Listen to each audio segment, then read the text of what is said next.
Hi hello தங்க கட்டிங்களா?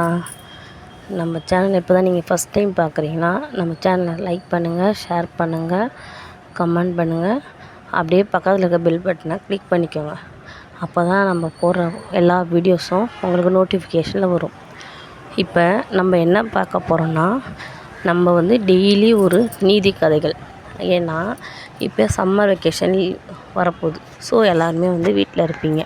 உங்களுக்கு ஏன்னா பயனுள்ளதாக இருக்கணும்.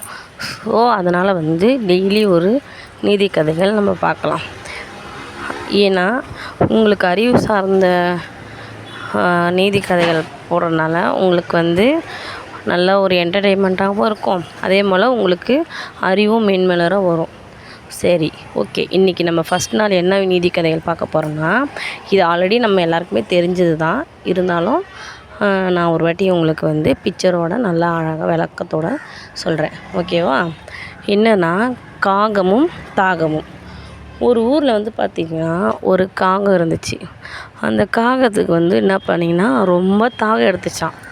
அதனால் என்ன பண்ணிச்சான், அந்த காகம் எங்கெங்கேயோ சுற்றி பார்த்தா தண்ணியே கிடைக்கலையாம். அப்போ ஒரு பக்கத்தில் ஒரு வீட்டில் ஒரு பானையில் தண்ணி இருந்துச்சான். அந்த தண்ணியை குடிக்கலான்னு போகும்போது பார்த்திங்கன்னா பானையில் தண்ணி ரொம்ப கீழே இருந்துச்சான்.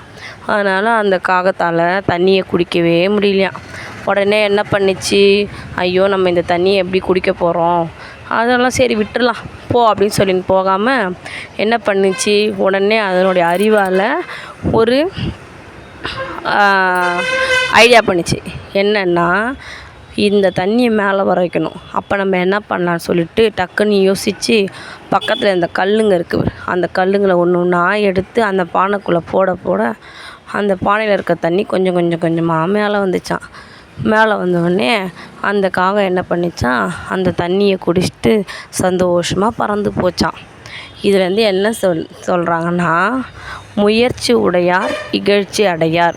அதாவது நம்ம எந்த ஒரு சூழ்நிலையிலையும் முயற்சி பண்ணோம்னா கண்டிப்பாக நமக்கு வெற்றி நிச்சயம். எந்த ஒரு சூழ்நிலையும் தன்னம்பிக்கையுடன் நம்ம போராடினா நமக்கு கண்டிப்பாக வெற்றி நிச்சயம் கிடைக்குன்றது தான் இந்த குட்டி ஸ்டோரியோட கன்க்ளூஷன். நான் ஒரு சின்ன கவிதையோட முடிக்கிறேன் இந்த ஸ்டோரியை. தொட முடியாத தூரத்தில் உன் கனவுகள் இருந்தாலும் தொட்டு விடலாம் என்று நம்பிக்கை வைத்தால் கண்டிப்பாக வெற்றி நிச்சயம். ஓகே தங்க கேட்டிங்களா? நாளைக்கு வேறு ஒரு வீடியோவில் வேறு ஒரு நீதி கதையோடு வரேன். ஓகே, பாய்.